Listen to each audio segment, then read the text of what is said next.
Hello and welcome back to the Civil Study Cafe. Civil Study Cafe में आपका एक बार फिर से स्वागत है। आप देख रहे हैं MPPSC mains answer writing discussion series. तो चलते हैं फिर स्टार्ट करते हैं। ओके, देखिए अभी तक हमने देखा है MPPSC मेंस 2018 का GS पेपर 1 और उसका सेक्शन A का 3 मार्क्स के सारे 15 क्वेश्चंस हम डिस्कशन कर चुके हैं ऑलरेडी। ठीक है, अब हम बात करते हैं 6 मार्क्स के क्वेश्चंस पर जिसकी वर्ड लिमिट होती है 100। आपको पता होगा 100 वर्ड्स लिमिट होती है, तो हमारा एक्सप्लेनेशन भी 100 वर्ड्स की ही तरह होगा, क्योंकि हमें ना तो 100 वर्ड्स से आगे जाना है ना हमें पीछे जाना है। ठीक है, थोड़ा बहुत इधर उधर हो सकता है जो कि रिलायबल भी होता है, तो हो सकता है। ठीक है, क्वेश्चन नंबर 1 देखते हैं हम सेक्शन A का 2018 GS पेपर 1 सेक्शन A का 6 मार्क्स का क्वेश्चन नंबर 1। ओके, देख लेते हैं इसको।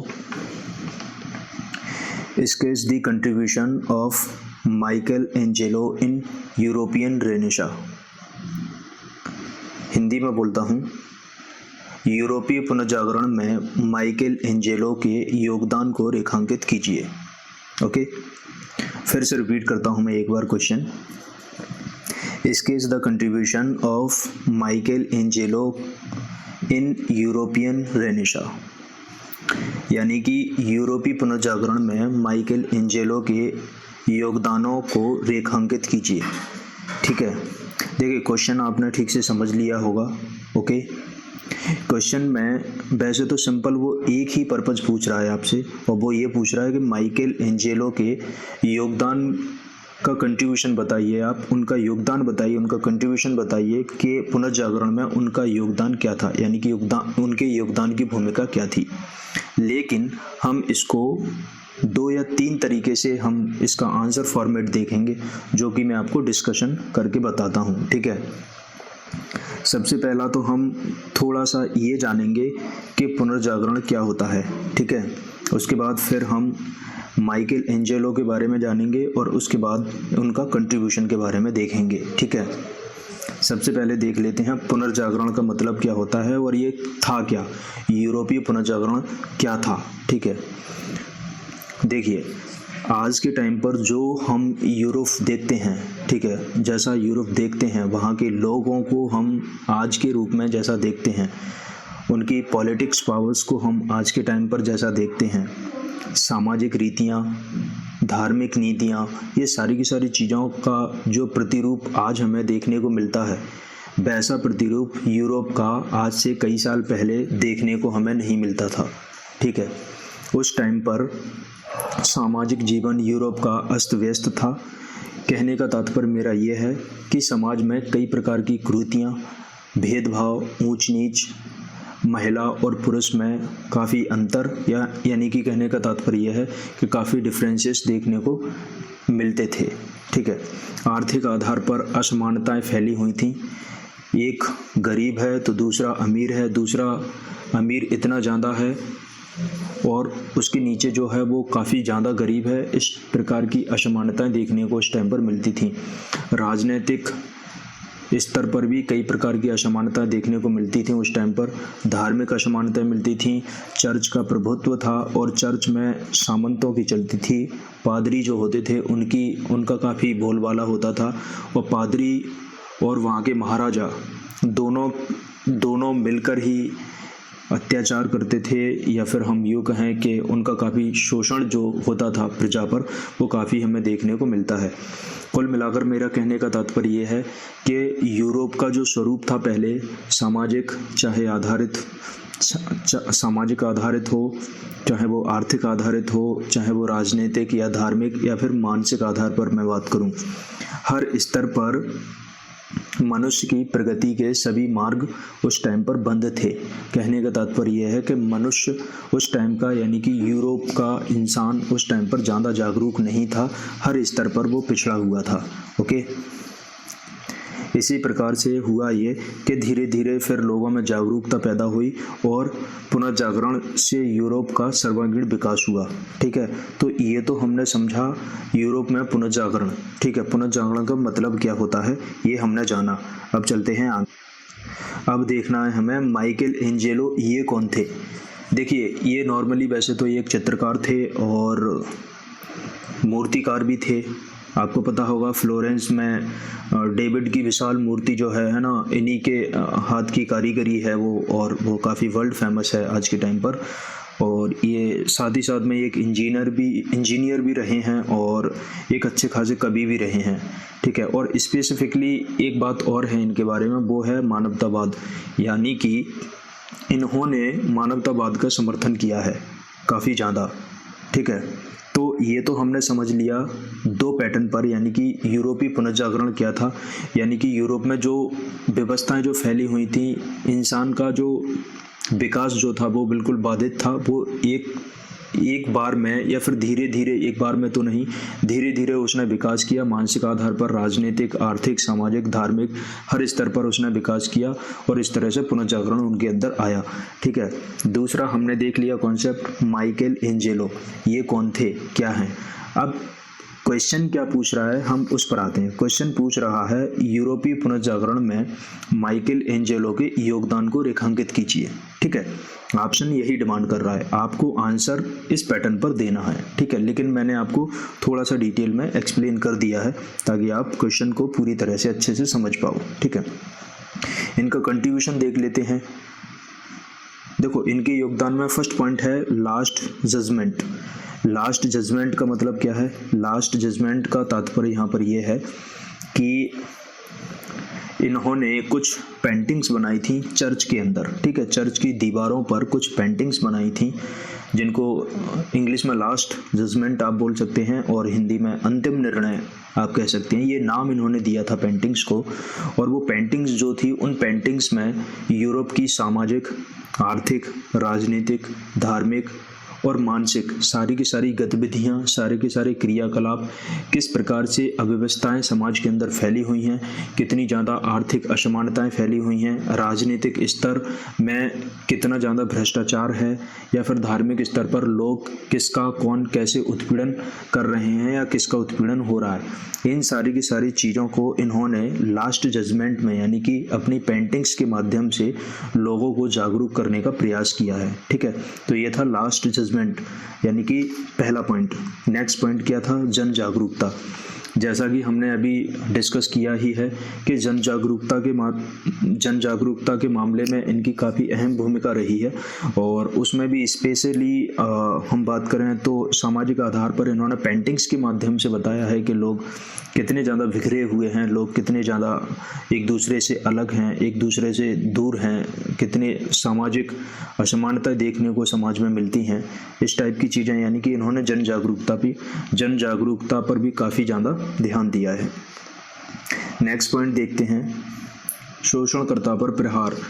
देखिए, शोषणकर्ता पर प्रहार का तात्पर्य इनका ये था, इन्होंने सीधा चर्च को टारगेट किया था, यानी कि चर्च के अंदर जो पादरी थे यानी कि जो सामंत थे वो जनता का काफ़ी शोषण करते थे, भ्रष्टाचार चरम पर था, और ये सारी की सारी चीज़ें जो थी, इनका जो खुलासा जो किया है या फिर इनका जो विरोध किया है माइकल एंजेलो ने, वो अपनी पेंटिंग्स के माध्यम से किया है ना।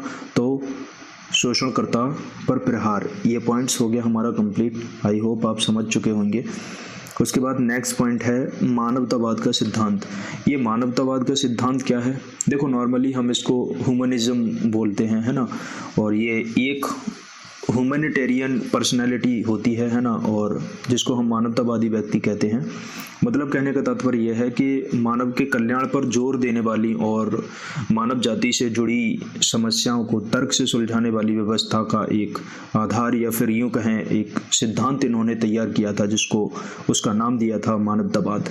तो काफ़ी इंटरेस्टिंग कॉन्सेप्ट है, और मानवतावाद पर काफ़ी सारी चीज़ें आज हमें देखने को मिलती हैं। जैसे कि आज हम अपने इंडियन कॉन्स्टिट्यूशन में फंडामेंटल राइट्स के बारे में जब हम पढ़ते हैं, आर्टिकल काफ़ी सारे आर्टिकल इसमें मेंशन है। मानवतावाद के आधार पर ही है, क्योंकि एक मानव जो होता है, एक इंडिविजुअल जो होता है, उसके अपने राइट्स होते हैं और उसके अपने अधिकारों को कोई भी छीन नहीं सकता है ना। तो इस टाइप की काफ़ी सारी चीज़ें इन्होंने इसमें मेंशन की हैं मानवतावाद के कॉन्सेप्ट में। आई होप आप समझ चुके होंगे। नेक्स्ट पॉइंट देखते हैं, कला के क्षेत्र में काफ़ी भूमिका। देखो, हमने इनके बारे में डिस्कस कर ही लिया है। इन्होंने फ्लोरेंस में एक डेविड की विशाल मूर्ति का निर्माण किया था। इंजीनियर ये थे ही, चित्रकार ये अच्छे खासे थे ही, और इन्होंने चर्च में चित्रकारी की अपनी, जिनको हमने लास्ट जजमेंट के माध्यम से समझा। तो आई होप आप इस चीज़ को बहुत अच्छे से समझ चुके होंगे। तो ये था क्वेश्चन नंबर 1। अब चलते हैं नेक्स्ट क्वेश्चन पर। नेक्स्ट क्वेश्चन है आपका, सन 1688 ईस्वी की इंग्लैंड की क्रांति, या फिर इंग्लैंड की गौरवपूर्ण क्रांति, या फिर कहें रक्तहीन क्रांति के कारणों को उजागर कीजिए। ठीक है, देखिए सिंपल क्वेश्चन है, वो डायरेक्ट पूछ ये रहा है कि 1688 ईस्वी की इंग्लैंड की गौरवपूर्ण क्रांति या फिर रक्तहीन क्रांति के कारण क्या थे, उसके कॉजेस क्या थे, किसकी वजह से वो क्रांति हुई। ठीक है, तो वो बात तो आपको एक ही पूछ रहा है, लेकिन हम इसको 2 या 3 एंगल से हम इसको टटोलेंगे और इस पर थोड़ा सा डिस्कस करेंगे। Okay, so let's be start. सबसे पहले तो हम ये जान लेते हैं कि गौरवपूर्ण क्रांति इसको क्यों कहते हैं, या फिर रक्तहीन क्रांति इसको क्यों कहते हैं। थोड़ा सा हम जानेंगे, जानना जरूरी होता है चीज़ों को। ठीक है, तभी हम एक अच्छा आंसर लिख पाते हैं। देखिए, रक्तहीन क्रांति या फिर गौरवपूर्ण क्रांति हम इसको इसलिए कहते हैं क्योंकि इसमें ना तो युद्ध करना पड़ा किसी को, ना प्रदर्शन करना पड़ा, ना किसी ने हड़ताल की, ना ही राजा का घेराव करना पड़ा। इस प्रकार है ना, इंग्लैंड की क्रांति एक संवैधानिक क्रांति थी और हिंसात्मक क्रांति ये नहीं थी। इसी का कारण है कि इसको गौरवपूर्ण क्रांति या फिर रक्तहीन क्रांति का नाम दिया गया है। ठीक है, देखिए इसके पीछे एक स्टोरी भी है, मैं वो स्टोरी के माध्यम से आपको शायद समझा पाऊंगा ठीक से। एक स्टोरी ये है कि आज से कई साल पहले इंग्लैंड की बात है, और वो इंग्लैंड में एक राजा हुआ करता था, जेम्स द्वितीय या फिर जेम्स सेकंड भी आप उसको बोल सकते हैं। देखिए, वो नेगेटिव माइंडेड पीपल था, और या तो ये कह सकते हैं हम कि स्वेच्छाचारी राजा था और अत्याचारी भी था। अत्याचारी भी बोल सकते हैं, स्वेच्छाचारी भी बोल सकते हैं। और उसकी एक लड़की थी जिसका नाम था मैरी, और मैरी का जो हस्बैंड था, यानी कि इसका जो दामाद था, जिसका नाम था विलियम। ठीक है, ये जो राजा था वो काफ़ी अत्याचारी राजा था और बेकार प्रवृत्ति का राजा था। यानी कि यूं कहें कि इंग्लैंड में जेम्स द्वितीय राजा ये थोड़ा सा स्वेच्छाचारी राजा था और रोमन कैथोलिक धर्म की स्थापना करना चाहता था इंग्लैंड में। ठीक है, इससे हुआ ये कि इंग्लैंड की जनता उसके शासन के विरुद्ध हो गई और जनता ने उसे हटाकर जेम्स के दामाद, यानी कि इसका जो दामाद था विलियम ऑफ ऑरेंज, को इंग्लैंड का राजा बनाना चाहते थे। वहाँ की पब्लिक जो थी वो इनके दामाद को वहाँ का राजा चुनना चाहती थी। वो इसलिए चुनना चाहती थी क्योंकि इसका जो रवैया जो था, जेम्स द्वितीय का रवैया जो था, काफ़ी बेकार रवैया था, यानी कि काफ़ी स्वेच्छाचारी राजा था और बहुत बेकार प्रवृत्ति का इंसान था ये। तो इसको लेकर जनता के मन में एक डर था, एक भय था। ठीक है, हुआ ये कि जनता को ये लगता था कि 1 या 2 साल के बाद ये स्वर्ग से धार जाएगा या फिर ये रहेगा नहीं, ये अपनी मृत्यु को प्राप्त हो जाएगा।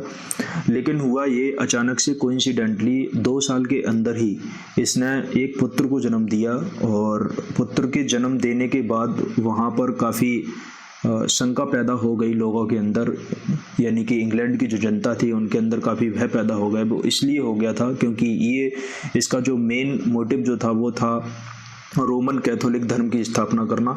तो जनता को ये लगा कि अब इसका बेटा भी हो गया है और वो इन्हीं के इशारों पर चलेगा, और तो वो भी नॉर्मली रोमन कैथोलिक धर्म की स्थापना करना चाहेगा। तो अब सीधे सीधे 100 साल चले गए हैं हम पीछे, और 100 साल से पहले अब कुछ नहीं होने वाला है। एक्चुअल में था ये कि ये जो मानव के जो अधिकार हैं, जो नॉर्मल इंसान के जो ह्यूमन राइट्स हैं, ठीक है, उनको लेकर इसको कोई फ़र्क नहीं पड़ता था और ये अपने मन मर्जी के काम करता था। मतलब आप समझ सकते हैं कि कोई एक ऐसा राजा जो अपनी मन मर्जी के ही काम करता है, वो किसी को भी मरवा दे और किसी को भी वो निर्वासित करवा दे और किसी की भी हत्या करवा दे। इस टाइप का ये एक राजा था जिसको लेकर जनता के मन में कई प्रकार की शंकाएं पैदा होती रहती थीं। तो ये सबसे बड़ा रीज़न था। तो जनता के अंदर एक भय पैदा हो गया और जनता ने आंदोलन शुरू कर दिया। और फिर जेम्स द्वितीय जो था, इंग्लैंड की जनता तथा संसद के दबाव के कारण वो इंग्लैंड छोड़कर भाग गया और क्रांति सफल हो गई। यानी कि पब्लिक को, यानी कि जनता को कुछ करना ही नहीं पड़ा। उससे ही पहले वो एक होता है ना, युद्ध में हथियार डाल देना युद्ध करने से पहले ही। तो जेम्स द्वितीय का भी कुछ ऐसा ही सीन था, यानी कि वो डर गया और वो इंग्लैंड छोड़कर भाग गया और वहाँ की जो क्रांति थी वो ऑटोमेटिकली सफल हो गई। तो इसलिए तो हम इसको बोलते हैं कि ये गौरवपूर्ण क्रांति या फिर रक्तहीन क्रांति है ना। तो ये तो था इसका सीधा सीधा पर्पज कि गौरवपूर्ण क्रांति हम इसको क्यों कहते हैं और इसका रीजन क्या है। अब चलते हैं मेन पॉइंट पर। मेन पॉइंट ये है कि क्वेश्चन आपसे ये डिमांड कर रहा है, वो पूछ रहा है सन 1688 ईस्वी की इंग्लैंड की गौरवपूर्ण क्रांति या रक्तहीन क्रांति के कारणों को उजागर कीजिए। उसके रीजंस क्या हैं, उसके कॉजेस क्या हैं। ठीक है, तो हम एक एक करके रीजंस डिफाइन कर लेते हैं। ठीक है, देखिए पहला कारण कैथोलिक विचारधारा हमने डिस्कस किया है। जेम्स द्वितीय जो था, इसका मेन टारगेट रोमन कैथोलिक धर्म की स्थापना करना था और इसको लेकर जनता के मन में भय था, क्योंकि रोमन कैथोलिक धर्म की स्थापना करना यानी कि एक रूढ़िवादिता को जन्म देना था और ये वहाँ की पब्लिक को स्वीकार नहीं था। ठीक है, तो पहला रीजन। दूसरा रीजन था धार्मिक न्यायालय। इसने अपने विशेष न्यायालय स्थापित कर रखे थे जिसमें ये कईयों को मृत्युदंड दे देता था अपने मन मर्जी, और कईयों को निर्वासित कर दिया था और कईयों को बेचा गया। और इन्हीं सब कारणों की वजह से इसको हत्यारा न्यायालय भी कहा जाने लगा था। एक टाइम ऐसा भी आ गया था कि वहाँ की पब्लिक के द्वारा इसको हत्यारा न्यायालय कहा जाने लगा था। नेक्स्ट पॉइंट देखते हैं, कैथोलिक समस्याएं। देखिए कैथोलिक समस्याओं का तात्पर्य मेरा वही है जो हमने अभी डिस्कस कर लिया, यानी कि इसका जो मेन मकसद था जेम्स द्वितीय का, रोमन कैथोलिक धर्म की स्थापना करना, और उसमें भी कई प्रकार के कर्मकांड और रूढ़िवादिता उससे जुड़ी हुई थी। तो इसी को लेकर पब्लिक के अंदर एक चिंता थी। ठीक है, उसके बाद नेक्स्ट स्थायी सेना का मतलब क्या था भाई? स्थायी सेना का तात्पर्य ये था कि इसने धीरे धीरे जितना भी धन इसके पास आता था, जितने भी टैक्सेस के थ्रू ये अपने पास जो भी धन आता था, उसका एक बड़ा परसेंट ये स्थायी सेना पर देने लगा था और ये अपनी खुद की सेना बनाने लगा था। तो जिससे भी जनता के मन में एक भय पैदा हो गया कि ऐसी क्या बात है जिसके कारण ये इस टाइप से कर रहा है। नेक्स्ट पॉइंट है और लास्ट पॉइंट है ये जेम्स के पुत्र का जन्म। देखो हमने हमने स्टोरी देखी थी है ना, उसमें कि जेम्स द्वितीय का पुत्र हो गया और उसको लेकर जनता के अंदर एक डर पैदा हो गया कि शायद ये अब 100 साल तक और चलने वाला है। तो ये भी एक बड़ा कारण हो गया था जिसके डर के कारण जनता ने इसका विरोध करना शुरू कर दिया था और संसद भी इसके खिलाफ हो गई थी। और इन्हीं सब कारणों की वजह से ये इंग्लैंड छोड़कर भाग गया और क्रांति सफल हो गई, किसी को कुछ करना भी नहीं पड़ा। So that's all. I hope आप दोनों क्वेश्चंस को ठीक से समझ पाए होंगे। देखो मेरा समझाने का मेन मोटिव ऐसा ही है, और जैसा कि हमने features of Civil Study Cafe के बारे में डिस्कस किया था सबसे फर्स्ट वीडियोस में, और उसमें मैंने यही बताया था कि व्यवहारिक लैंग्वेज, ठीक है, जब तक आप जो पढ़ रहे हैं उसको अपनी व्यवहारिक लैंग्वेज के साथ कनेक्ट नहीं कर पाएंगे, तब तक आप यकीन मानिए आप किसी कॉन्सेप्ट को ठीक से समझ ही नहीं पाएंगे। क्योंकि आप लैंग्वेज को आप याद करने की कोशिश करेंगे तो आप उसको व्यवहारिक तरीके से समझ नहीं पाएंगे, और यदि आपने एक बार उसको व्यवहारिक तरीके से आपने उस चीज़ को समझ लिया, उस स्टोरी को समझ लिया, तो आपका कॉन्सेप्ट क्लियर हो जाएगा। यानी कि कॉन्सेप्चुअल क्लैरिटी आ जाना काफ़ी ज़्यादा इंपॉर्टेंट होती है, चाहे तो एक अच्छा आंसर लिखने के लिए, चाहे हम किसी टॉपिक को कंप्लीट कर रहे हैं तो। ओके गाइज, तो हमने क्वेश्चन नंबर 1 और क्वेश्चन नंबर 2 2018 का जीएस पेपर सेक्शन ए का 6 मार्क्स के 2 हमने अभी डिस्कस कर लिए हैं। आने वाले टाइम में डेली हमारे वीडियोस आने वाले हैं और आते भी हैं। आज थोड़ा सा लेट हो गया हूँ, काफ़ी सारी प्रॉब्लम्स आ गई थी, टेक्निकल प्रॉब्लम्स आ गई थी, जिसके चलते थोड़ा सा वीडियो मैंने रिकॉर्ड नहीं कर पाया था। तो शायद होप अब नहीं होगा, आगे से ध्यान दूंगा मैं इसमें, ठीक है। तो कोशिश कीजिए आप अपने फ्रेंड्स के साथ, है ना, वीडियोस को शेयर कीजिए उनके साथ में, जितना हो सके जितना ज़्यादा फ्रेंड के साथ इसको शेयर कीजिए, लाइक कीजिए और सब्सक्राइब भी कीजिए, है ना। और जितना हो सके उतने ज़्यादा सिविल स्टडी कैफ़े के मेंबर्स को आप जोड़ने का प्रयास करेंगे, आई होप। ओके गाइस, तो फिर चलते हैं, अब नेक्स्ट देखेंगे हम। ओके, जय हिंद।